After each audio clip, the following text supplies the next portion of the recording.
नमो अर्हन्ताणं नमो सिद्धाणं नमो आयर्याणं नमो वज्झायाणं नमो लोये सव्वसाहूणं। पंच परमेष्टि भगवान की, संत शिरोमणि आचार्य भगवान गुरुदेव श्री विद्यासागर जी महाराज के, पूज्याचार्य श्री समय सागर जी महाराज की।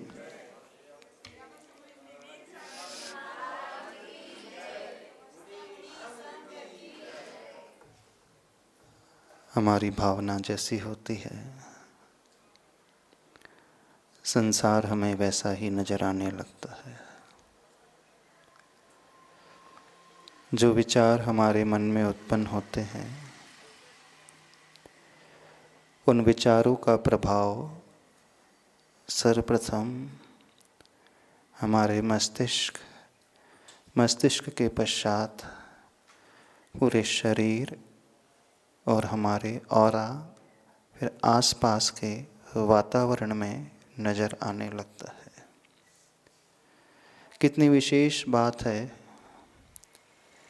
हम चाहे अच्छा सोचें अथवा बुरा सोचें, जो भी हम सोचते हैं, जैसा भी हम सोचते हैं, उसकी झंकार, उसका संस्कार मात्र हम तक ही सीमित नहीं रहता है, उसका प्रभाव अन्यों तक भी पहुंचने लगता है। हाँ, उसकी इंटेंसिटी जितनी अधिक होती है, प्रभाव भी उतना अधिक होता है। और जिसकी भावनाओं की इंटेंसिटी एकदम कम होती है, तो प्रभाव भी बाहर अधिक नज़र नहीं आ पाता। सरोवर में छोटा सा कंकड़ डाला जाता है तो लहर थोड़ी सी उठती हैं, तरंगे थोड़ी सी उठती हैं और धूमिल हो जाती है। तीव्र गति से थोड़ा सा अधिक बड़ा पत्थर डाला जाएगा, तरंग की मात्रा भी अधिक होती है और उसकी दूरी भी अधिक होती है। प्रायः ऐसा होता है, हमारे मन में दोनों ही प्रकार के विचार उत्पन्न होते हैं। अच्छे भी विचार उत्पन्न होते हैं और बुरे भी विचार उत्पन्न होते हैं। पर अच्छे विचारों की तुलना में बुरे विचारों की क्वांटिटी और क्वालिटी अधिक होती है ना। सामान्य व्यक्ति की बात नहीं कर रहे, हम विशेष व्यक्ति की भी बात कर रहे हैं। ऐसे व्यक्ति की बात कर रहे हैं जो स्वाध्यायशील है, पढ़ा लिखा है, विद्वान है, जो सब कुछ जानता है, समझता है, हे क्या है, उपाधि क्या है, सही क्या है, गलत क्या है, क्या करने योग्य है, क्या त्यागने योग्य है, सब कुछ जानता है, समझता है। न केवल समझता है बल्कि दूसरों को समझाता भी है। तो उसके मन में भी बुरे विचारों की मात्रा अधिक उत्पन्न हो जाती है। प्रायः अपवाद इसमें भी होते हैं, एक्सेप्शनल तो केसेस होते हैं, पर उनकी संख्या बहुत कम होती है। ऐसे जीव संसार में, ऐसे मनुष्य संसार में कम होते हैं जिनका ज्ञान ही उनका कर्म बन जाता है। और अधिकतर तो ऐसे होते हैं, उनका ज्ञान अलग है, उनकी भावना अलग है और उनका कर्म टोटली अपोजिट होता है। जिन व्यक्ति का ज्ञान ही उनका कर्म बन जाता है, क्रिया बन जाती है, उनका आचरण बन जाता है, वे महान लोगों की श्रेणी में आते हैं। हंसी खेल नहीं है हर ज्ञान को हम कर्म में ढाल लें, आसान नहीं होता है। यदि इतना आसान होता हो तो हर ज्ञानी जो शास्त्रों को पढ़ता है, पुस्तकों को पढ़ता है, हर विद्वान जो सब कुछ जानता है, दूसरों को बड़े अच्छे तरीके से समझाता है, फिर उसका कल्याण हो जाना होता, पर उनका कल्याण नहीं होता है। 2 पंक्तियाँ पढ़ी थी, कभी कभी यूँ भी हमने अपने दिल को बहलाया है, जिन बातों को खुद ना समझा औरों को समझाया है ना? जिन बातों को खुद ना समझा औरों को समझाया है, कभी कभी यूँ भी हमने अपने दिल को बहलाया है। और ऐसे बहुत है, उनकी कमी नहीं है, समझाने वालों की कमी बिल्कुल नहीं है। पर जो समझता है और समझ कर के अपने जीवन में आचरण में ढाल लेता है, अर्थात अपनी उस भावना को अपने कर्म में लेकर के आ जाता है, सही व्यक्ति, सही पुरुषार्थ तो वही माना जाता है। तो होता क्या है, प्राय सबके साथ बुरे विचारों की, बुरे भावों की संख्या बहुत है। न केवल उसकी मात्रा बहुत है, अपितु उसकी इंटेंसिटी भी बहुत अधिक है। और अच्छे विचारों की मात्रा भी कम है और इंटेंसिटी भी कम है। यहाँ तक कि जब हम धार्मिक क्षेत्र में आ जाते हैं, मंदिर में आ जाते हैं, स्वाध्याय सभा में आ जाते हैं, प्रवचन आदि सुन रहे हैं यहाँ, और सामायिक आदि भी कर रहे हैं, माला फेर रहे हैं, जाप दे रहे हैं, बाहर से तो दिखता है कि बहुत अच्छा कार्य चल रहा है, लगता तो ऐसी है ना। जब 10 लक्षण पर्व आते हैं तो लगता तो ऐसे ही 10 दिन धर्म करते हैं। जब भी कोई पर्व आता है, त्यौहार आता है धार्मिक, तो क्या प्रतीत होता है, जो दो उपवास करते हैं, वे व्रत करते हैं, पूजा बहुत सारी करते हैं, ध्यान करते हैं, सामायिक करते हैं, तो प्रतीत तो यही होता है कि हम कुछ अच्छा कर रहे हैं। ये प्रतीत होता है कि नहीं होता? पर शांति से बैठ कर के सोचा जाए और अपना ही आकलन किया जाए, अपना ही अध्ययन किया जाए, तो वास्तविकता का भान होने लगता है, बाहर कुछ और था, भीतर कुछ और ही है। बाहर की पिक्चर जो दुनिया को दिख रही है वो कुछ और है, लेकिन भीतर की पिक्चर तो या तो हम स्वयं जानते हैं अथवा केवली भगवान सर्वज्ञ प्रभु जानते हैं। कई बार ऐसा हो जाता है हम स्वयं भी नहीं जान पाते, सिर्फ वे प्रभु जानते, उनके ज्ञान में झलकता है। क्योंकि जब हमें यह भान होने लगता है कि हम अच्छा कर रहे हैं, बाहर से प्रतीत हो रहा है, तो हमारे मस्तिष्क में यही विचारधारा मजबूती से बन चुकी है कि सब अच्छा अच्छा चल रहा है। लेकिन जब गहराई में जाकर के एनालिसिस किया जाता है, जितना समय बाहर से दिया गया, क्या उतना समय भीतर से भी दिया गया कि नहीं दिया गया, तब रिजल्ट निकल कर के आता है बाहर का 95% रहा और भीतर का सिर्फ 5% रहा। ये उसे समझ में आएगा जो सोचेगा, शांति से बैठ कर के चिंतन करेगा, आत्म मंथन करेगा, स्वयं को एनालाइज करेगा, अपने विचारों को पढ़ने की कोशिश करेगा, वो ही समझ पाएगा। और नहीं है तो एक इल्यूजन पैदा हो जाता है, भ्रम पैदा हो जाता है कि हम अच्छा अच्छा ही कर रहे हैं। तभी तो अनंत काल निकल गए, जहाँ थे वहीं रहे, आगे ही नहीं बढ़ पाए, बल्कि जहाँ थे वहाँ ही नहीं रहे, उससे भी पीछे चले गए। पीछे चले गए ना, क्योंकि जितने मनुष्य हैं अच्छे कुल में, जैन कुल में जन्म हैं, यहाँ सब कुछ कर रहे हैं, क्या गारंटी है अगला भाव आपका इससे अच्छा होगा अथवा ऐसा ही होगा? गारंटी है?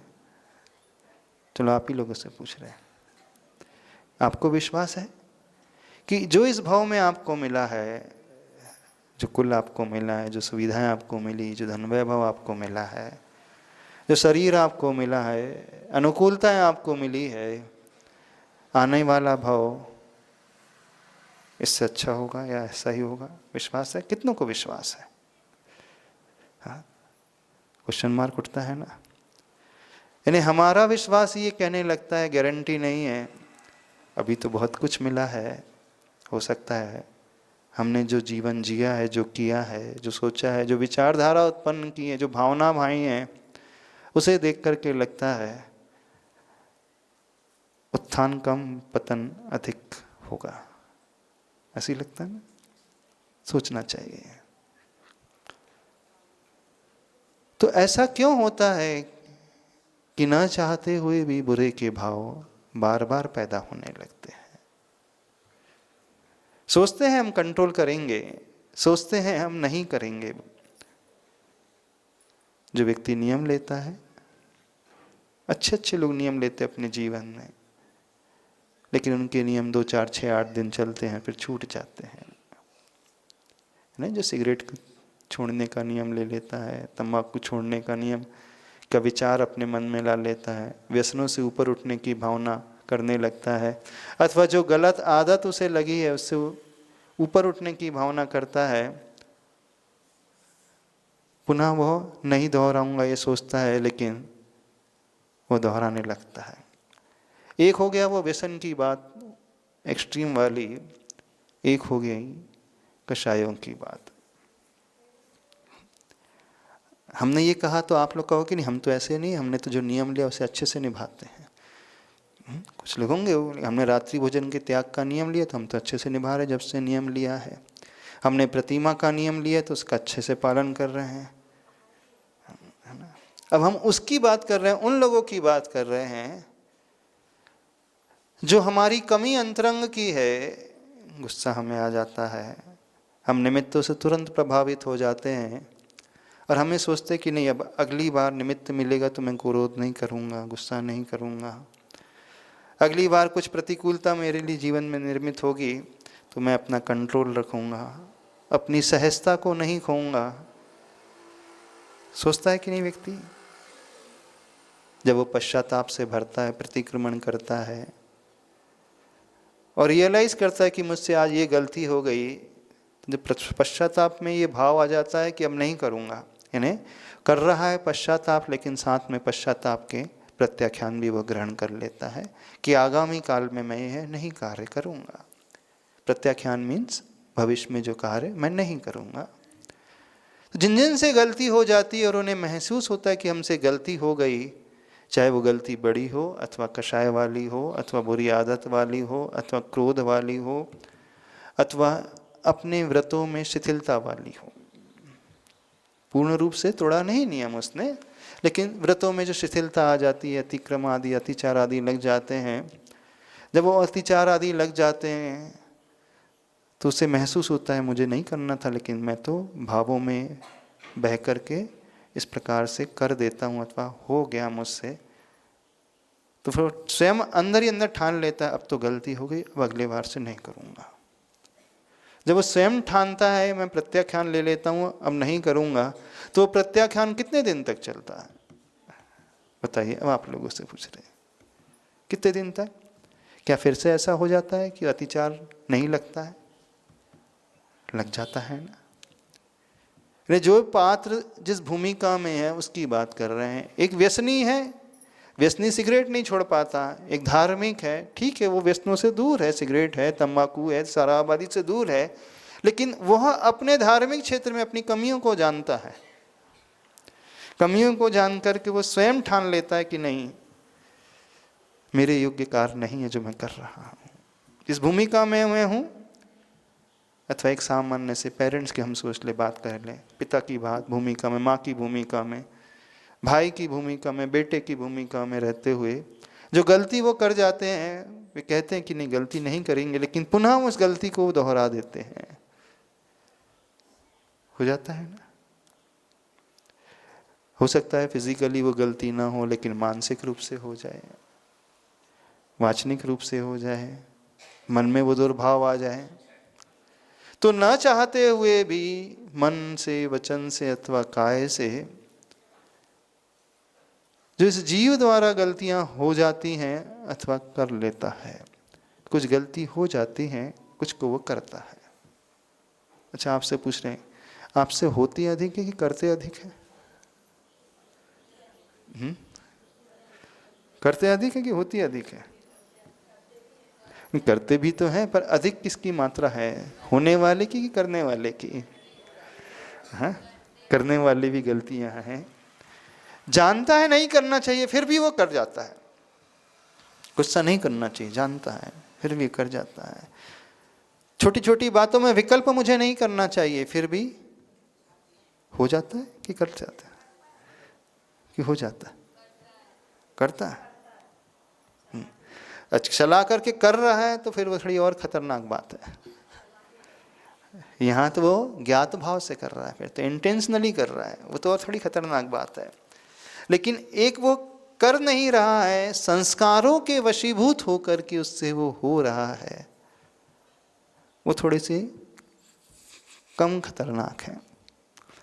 पर चाहे हम कर रहे हो अथवा हो रही हैं, दोनों ही है तो गलत। अब हमें यह समझना है कि ऐसा क्यों होता है कि ना चाहते हुए भी ये संसारी जीव गंदगी की ओर ही बहता है, पाप की ओर ही बहता है, गलत विचारों की ओर ही बहने लगता है। कौन सा ऐसा कारण है? उस कारण को हमें समझना है। फिर कौन सा ऐसा उपाय, समाधान है जिससे हम उससे ऊपर उठ पाए? तो कारण क्या है? सोचा है हमने? एकमात्र कारण जो सबसे प्रमुख होता है, हमारी जागृति का अभाव। यदि हम जागृत रहें, अलर्ट रहें, तो संभाल लेंगे। और जो जागृति नहीं रखता है, थोड़ा सा प्रमादी हो जाता है, आलसी हो जाता है, तो प्रमाद के कारण वो बह जाता है। तो आचार्य भगवान कहते हैं, हम अपने उस विभाव को जीतना चाहते हैं, क्योंकि स्वभाव तो नहीं है तो विभाव। स्वभाव तो अच्छा होता है, स्वभाव में कभी कोई कमी नहीं होती है, स्वभाव में कभी गलतियां नहीं होती है। गलतियां हमेशा वैभाविक परिणति है, वैभाव में होती है। तो जो हम कर रहे हैं अथवा हो रही हैं, हमारी जागृति नहीं रहती है, इसलिए ऐसा होता है। तो हमें क्या करना चाहिए कि जागृति हमारी हमेशा बने रहे? देखो, आपको बात समझ में आ जाएगी। यदि आपने कभी पब्लिक ट्रांसपोर्ट सिस्टम का उपयोग किया हो, सरकारी बसों में अथवा ट्रेन में ट्रेवल किया हो जिसमें बहुत भीड़ है, आपको सीट ही ना मिली और खड़े खड़े आपको चलना हो, सरकारी बसेस होती है ना, अब इतनी रश है कि जगह ही नहीं है, सीट ही नहीं मिली, अब खड़े खड़े हैं, और एकदम से ऑल ऑफ सडन ब्रेक लगता है, तो क्या होता है?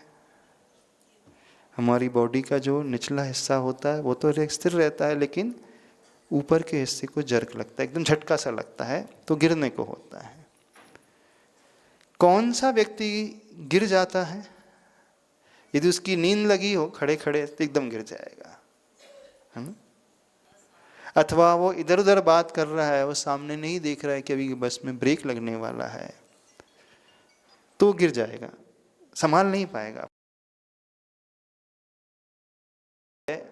और उसका पूरा ध्यान उस रोड की ओर है, उसे दिख रहा है आगे ट्रैफिक है अथवा सिग्नल है अथवा कोई डाइवर्जन है, तो कोई भी बैरियर आ रहा है, तो वो अनुमान लगा लेता है कि अब ब्रेक लगने वाला है, तो वो और टाइटली इसको रस्सी को अथवा पोल को पकड़ लेता है। जब वो टाइटली पकड़ लेता है तो गिरता नहीं है, क्योंकि वो जागृत रहता है। उसने पहले से ही ये अनुमान लगा लिया था कि अब स्पीड एकदम से कम होने वाली, ब्रेक लगने वाले है, तो झटका लग सकता है, इसलिए मैं अच्छे से अलर्ट होकर के खड़े हो जाऊं, तो वो व्यक्ति नहीं गिरता है। नहीं गिरता है ना? बाकी जिनकी जागृति नहीं होती है अथवा जो सो जाते हैं अथवा अपने मन को उधर न लगाकर इधर उधर के काम में लगा जाते हैं, तो वो अवश्य फिसल जाते हैं, गिर जाते हैं। ठीक ऐसे ही हमारे साथ भी है। हमारी भी एक यात्रा हमेशा से चल रही है, सबकी यात्रा चल रही है। लेकिन इस यात्रा में प्राय हर व्यक्ति प्रमादी हो जाता है, वो भूल जाता है। और जहाँ वो भूला, जहाँ वो सोया, जहाँ वो इधर उधर उलझा, वो स्थिर नहीं रख पाएगा और उसके व्रतों में, उसके नियमों में नियम से दोष लग जाएगा, लग जाता है, वो फिसल जाएगा। तो हमें एक ऐसा पुरुषार्थ हमेशा करना चाहिए, हम माइंडफुलनेस तरीके से सारी क्रियाएं करना सीखें, यत्न पूर्वक सारी क्रियाएं करना सीखें, जागृति रखते हुए सब कुछ करना सीखें। और इस जागृति का परिणाम बड़ा अच्छा होता है। एक दूसरा कारण होता है, जागृति रखते हुए भी कई बार व्यक्ति गिरने को होता है, तो उसमें कारण जो होता है उसके संस्कार ऐसे, संगति ऐसी है, जो संस्कार उसके सबकॉन्शियस माइंड में गहरे बैठ गए हैं, उन संस्कारों के कारण न चाहते हुए भी वो विचार आते रहते हैं। अब मूल रूप से जो दोष हमें लगता है, सबको लगता है, फिजिकली बहुत कम लगता है, मानसिक रूप से सबसे अधिक लगता है। हम सामायिक में बैठे हैं, ध्यान में बैठे हैं, माला में बैठे हैं, मुख से तो नमोकार मंत्र का उच्चारण हो रहा है और मन शुभ का विचार न करके अशुभ का विचार कर रहा है। ऐसा भी हो जाता है ना। पद्मासन में बैठे हैं, हाथ में माला है और मुख में मंत्र है, जाप है, सामने प्रभु हैं, योग्य क्षेत्र है, योग्य काल भी है और मंत्र रूपी, माला रूपी योग्य द्रव्य भी है। योग्य द्रव्य, योग्य क्षेत्र और योग्य काल में रहते हुए भी भाव योग्य बन जाएं, गारंटी नहीं।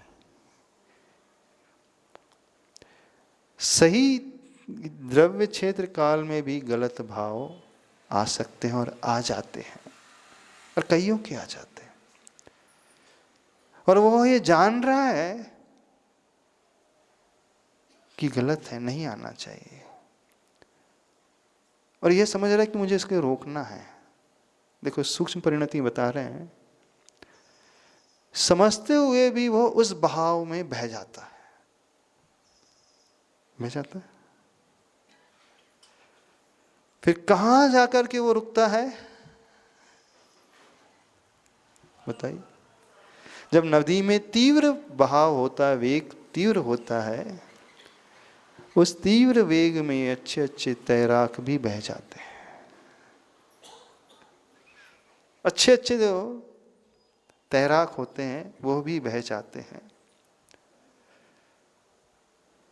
तो यहां जब कर्म का तीव्र उदय आता है तो अच्छे अच्छे विचारक भी, साधक भी बह जाते हैं। उस समय हमें क्या करना चाहिए? उस समय भी हम जितनी जल्दी ब्रेक लगाने की कोशिश करेंगे तो अपने आप को थोड़ा साइड कर सकते हैं। भले ही बह रहे हैं नदी में, लेकिन किनारे से बह रहे हैं तो हो सकता है हमारे हाथ में कोई पेड़ की टहनी आ जाए, कुछ पत्थर आ जाए, कोई ऐसा साधन मिल जाए जिसका हम आश्रय ले लें, पकड़ लें, तो हम थोड़ा रुक भी सकते हैं। समझ रहे हो हम क्या कह रहे हैं? नहीं समझ में आ रहा? ये सारी बातें वो व्यक्ति समझेगा जो थोड़ा बहुत सोचता होगा, विचार करता होगा, थोड़ा बहुत चिंतन करता होगा। नहीं है तो जो सोचता ही नहीं, तो उसको तो कोई फर्क नहीं पड़ेगा, सब चल रहा है तो चलने दो। और जो सब चल रहा है चलने दो वाले एटीट्यूड को लेकर के चलता है, वो सीरियस है ही नहीं। वो तो ठीक है, उसके लिए सब कुछ फॉर्मल है, फॉर्मेलिटी के अनुसार ही चल रहा है उसका। तो उसने तो कभी गहराई में प्रवेश ही नहीं किया। सब सुपरफिशियल है, ऊपर ऊपर ही चलने वाली क्रियाएं हैं। पर यदि सही में हम अपनी उन्नति चाहते हैं, अपने भावों को अपने अनुसार बनाना चाहते हैं, अपनी भावनाओं को अपने अनुसार हम पैदा करना चाहते हैं, 10 मिनट के लिए 20 मिनट के लिए नहीं, हमेशा हमारा कंट्रोल उन भावों पर रहे, भावों का कंट्रोल हमारे पर न रहे। जब हम बह रहे हैं तो इसका अर्थ है कि भावों का कंट्रोल हमारे ऊपर हो गया। अब हम हार गए, वो आगे हो गया। होना क्या चाहिए? हम डिसाइड करें कि कौन से भाव हमारे भीतर पैदा होना चाहिए। जो अनवांटेड है उसके लिए हम टोटली ब्लॉक कर देंगे। हाँ, हमारी इतनी स्थिरता हो, इतनी दृढ़ता हो कि नहीं, मेरे योग्य नहीं है तो नहीं आ सकते। नो एडमिशन विदाउट परमिशन, कोई नहीं हो सकती। तो जो इतना सक्षम हो जाता है, इतना अलर्ट हो जाता है, वो सही मायने में योगी कहलाता है, क्योंकि उसका हर ज्ञान, उसका हर भाव एक कर्म बन जाता है। कर्म से अर्थ यहाँ पे वो ज्ञानावरणी कर्म नहीं, उसका हर ज्ञान उसके आचरण में ढलने वाला हो जाता है। आपने सुना होगा कुछ लोग ऐसे होते हैं, वो जैसे ही बैठते तुरंत उनका ध्यान लग जाता है। उन्हें बाहरी निमित्तों से ज़्यादा कोई अंतर नहीं पड़ता। बाहर कुछ भी होते रहे, कोलाहल होते रहे, डिस्टर्बेंस होते रहे, फिर भी उनके ध्यान में विघ्न नहीं आती, उनका मन डिस्ट्रैक्ट नहीं होता है। तो जो विपरीत निमित्तों में बैठे हुए हैं, अथवा ऐसे साधक जो साधना कर रहे हैं और जिन पर भीषण उपसर्ग हो रहा है, कोई चलायमान करने की कोशिश कर रहा है, फिर भी नहीं दिखते हैं, तो समझना उनकी गहरी अंतरंग की साधना है। उन्होंने अपना उपयोग इस प्रकार से लगा लिया है कि बाहर का निमित्त उन पर कोई प्रभाव नहीं डाल रहा है। और यह साधना उत्पन्न होती है उस जागृति के बल पर, अलर्टनेस के बल पर। ऐसा साधक हमेशा आनंद में रहता है, उसे कभी विकल्प नहीं होते। कुछ भी बाहर क्यों ना होता रहे, शारीरिक उपसर्ग की ही बात नहीं कर रहे। आचार्य भगवान कहते थे, मुनि महाराज के 22 परिचयों में 11 परिचय मानसिक होते हैं, है ना। जैसे आक्रोश परिचय, अदर्शन परिचय, प्रज्ञा परिचय, अज्ञान परिचय, रति परिचय। इसमें शरीर से कुछ लेना देना नहीं है, इसमें सब कुछ मन से लेना देना। तो जो मानसिक परिचय को जीतने वाला साधक होता है, सही साधक तो वो माना जाता है, सही योगी वो माना जाता है। और योगी का इतना कंट्रोल होता है, जो भी विचार उठ रहा है उसका कंट्रोल उस पर रहता है, इधर उधर का विचार कर ही नहीं सकता। तुरंत वो बैठा, तुरंत उसका उपयोग लग गया, उसकी स्थिरता हो गई। बाकी सबको तो ध्यान लगाना पड़ता है। उपयोग लगाने के लिए बहुत कुछ बाहरी पुरुषार्थ करना पड़ता है। इसे एक उदाहरण से समझेंगे। जैसे जब गहरी नींद आ रही होगा ना, तो उस समय बिस्तर ठीक है कि नहीं है, खिड़की खुली है कि नहीं है, पंखा चल रहा है कि नहीं है, बेड है भी कि नहीं है, जमीन है, चटाई में भी सो जाएगा, है ना। और जब नींद नहीं आ रही तो एसी भी ऑन है, सब कुछ है, अच्छा बेड है। अब ये सोचने का सिर इधर करूं कि उधर करूं, फिर करवट ही बदल रहा है। तो जिसे गहरी नींद आ जाती है वो तुरंत कहीं पर भी जाए सो जाता है, और जिसे नहीं आती है वो सिर्फ बाहरी इंतजाम में ही लगा रहता है, ये सुधार लूं वो सुधार लूं। तो जैसे निद्रा आती है ठीक ऐसे ही उस योगी की अवस्था होती है, अथवा उस व्यक्ति की अवस्था होती है जो हमेशा आनंद में रहता है, निर्विकल्प रहता है, जो इन मानसिक परिसरों से प्रभावित नहीं होता है। यहां तक कि उसके संस्कार भी पुराने उस पर हावी नहीं हो पाते हैं। वह सिर्फ और सिर्फ जागृति के बल पर यह कार्य करने वाला होता है। तो इसका अभ्यास हम करना सीखे अपने जीवन में। जागृति का अर्थ जो भी हो रहा है हम उसे जानें और देखें, उससे जुड़े ना। जो भी हमारे साथ हो रहा है वो हमारे ज्ञान का विषय बने, हमारी कषाय का विषय ना बने। बड़ी कठिन बात सी लग रही होगी। माइंडफुलनेस पूर्ण रूप से बना करके रखें, क्योंकि जो हमारा विचार होता है तात्कालिक होता है, अगले समय में बदलने वाला होता है, अथवा उसकी इंटेंसिटी बदल जाएगी। तो जब हम जुड़ेंगे नहीं, सिर्फ देखने वाले हो जाएंगे, अर्थात जो साक्षी भाव लाने की कोशिश करता है, अथवा जैन शास्त्रों में जिसे कहा है जो ज्ञाता दृष्टा का भाव लाने वाला होता है, एक ऐसा अभ्यास, एक ऐसी प्रैक्टिस, उसकी शुरुआत छोटी छोटी एक्टिविटीज से होती है। इस संकल्प से कि मैं आज जो भी कार्य करूँगा, जानूंगा, देखूंगा, सिर्फ ज्ञाता दृष्टा भाव रखते हुए, पूर्ण अलर्टनेस रखते हुए। क्रोध भी आ रहा है तो मैं क्रोध को देखने वाला हो जाऊंगा, और जैसे ही हम क्रोध को देखने लगते हैं तो क्रोध चला जाएगा, है ना। हम क्रोधी कब हो जाते हैं? जब हम उसमें इंडल्ज हो जाते हैं, मिल जाते हैं, तो बहने लगते हैं। जैसे हम दूसरों को देख रहे हैं, वैसे ही हम अपने उस क्रोध के भाव को देखने वाले, ईगो के भाव को देखने वाले, लोभ का भाव पैदा हो रहा है, मैं इसे देख रहा हूं, ये भाव है। तो जैसे ही देखने वाली स्थिति आ जाती है, तुरंत वो शांत होने लगती है। क्या समझ रहे हो? कठिन चीज है।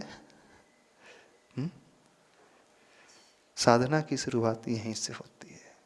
फिर इसका चमत्कार अपने जीवन में देखना। हम किन्हीं के साथ भी रहें, सराउंडिंग हमारी कैसी भी क्यों ना रहे, हमें ज़्यादा अंतर नहीं पड़ेगा। कोई चिल्ला रहा है तो हमें ज़्यादा फर्क नहीं पड़ेगा, कोई कुछ न भी कह रहा है तो भी फर्क नहीं पड़ेगा, कोई बहुत प्रेम भरे वात्सल्य भरे भाव से कह रहा है तो भी ज़्यादा फर्क नहीं पड़ेगा, क्योंकि हम उसे भी देखने और जानने वाले हो जाएंगे। और समता ऐसे ही आती है, साम्य भाव ऐसे ही हमारे जीवन में प्रकट होता है। क्योंकि जो भी हमारे साथ हो रहा है वो हमारी इंद्रियों का विषय बनेगा और मन का विषय बनेगा, है ना। जैसे हवा आ रही है तो हमें फील होगा हवा ठंडी है, हाँ, हम ये महसूस करेंगे हवा बह रही है और इसका स्वभाव भी ठंडक को लिए हुए, शीतलता को लिए हुए। मैं शीतलता को, ठंडक को जानूंगा, लेकिन ये बुरी है अथवा अच्छी है इस कल्पना से अभी अपने आप को हटा दूंगा। शब्द सुनाई दे रहा है, घर घर की आवाज़ सुनाई दे रही है, आवाज़ है, घर घर की आवाज़ आ रही है, मेरी कर्णेंद्रिय का विषय बन रहा है। लेकिन कर्णेंद्रिय का विषय बनने के पश्चात मैं उसे वहीं तक सीमित रख दूंगा, उसमें अपने आप को जोड़ूंगा नहीं। कोई अपशब्द हमसे कह रहा है, ठीक है, उसने कुछ शब्द कहे, हमने शब्द को सुन लिया, तो जैसे हम सुनने वाले हो जाएंगे वो आया और चला जाएगा। ये सारे पांचों इंद्रियों के साथ घटाना और अपने मन के साथ भी घटाना, फिर यहां से साधना की शुरुआत होती है। यहां से व्यक्ति वर्तमान में जीने वाला होता है, हर मोमेंट में जीने वाला होता है। हर मोमेंट में जीते हुए उससे जुड़ने वाला नहीं रहेगा, ना उससे वो राग करने वाला रहेगा, ना द्वेष करने वाला रहेगा। वो हर मोमेंट को जानेगा और देखेगा। समझ रहे हो नहीं समझ रहे? सिर से ऊपर तो नहीं जा रहा है? नहीं तो आप बोले महाराज जी बहुत ऊंची बात है, हमारे लोगों की तो बस की बात ही नहीं है। भले ही बात ऊंची है, लेकिन जब तक समझेंगे नहीं तो कोशिश कैसे करेंगे? क्योंकि साधना तो वो होती है, हम अनुकूलता और प्रतिकूलता में एक जैसा भाव बना करके रखें। ये भावना कहलाती है। इसके कंट्रोलर हम होते हैं, न कि वो भाव हमारा कंट्रोलर होता है। ऐसी साधना, इस साधना का अभ्यास छोटी छोटी प्रैक्टिस से होता है, थोड़ा थोड़ा सा अभ्यास से, थोड़े से संकल्प से। आज मैं 5 मिनट के लिए जो भी होगा उसे जानूंगा, देखूंगा, सवेरे, शाम को, दोपहर को। 5 मिनट के लिए मैं भोजन कर रहा हूँ, मैं उसे जानूंगा, देखूंगा क्या स्वाद आ रहा है। म्यूज़िक सुन रहा हूँ, उस म्यूज़िक को सुनूंगा, हाँ उसके बोल हैं, उसका अर्थ है, उसका एनालिसिस करूंगा। कोई हमसे बात कर रहा है, बात के शब्दों को मैं समझने की कोशिश करूंगा। जो भी क्रियाएं हो रही, जो भी एक्टिविटी हो रही, खाने की, पीने की, सोने की, उठने की, बैठने की, सुनने की, देखने की, लिखने की, पढ़ने की, घूमने की, जो भी हम क्रिया करते हैं, क्योंकि विदाउट क्रिया के हम रह नहीं सकते। रह सकते हैं?